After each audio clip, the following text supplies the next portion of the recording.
জাল সেরবে জাল গাইতে হইবে, ভূতো ভরতে হইবে, থুররা তোল ভরতে হইবে, গাইতে হইবে, সাগরে জাল মারতে হইবে, টানতে হইবে, মাছ ছাড়াইতে হইবে, কামই তো এইটা।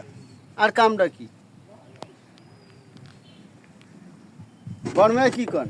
অবশ্যই আমরা এখন আবহাওয়ার কারণে ইলিশ মাছ ধরতে পারতেছি না।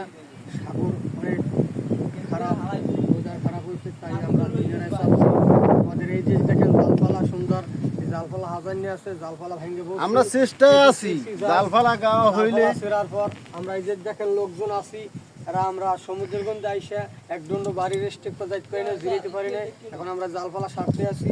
ওয়েদার খারাপ, ওয়েদার ভালো হওয়ার পর আমরা আবার দুদিন পর সাগরে চলে যাবো ইলিশ মাছ ধরার জন্য।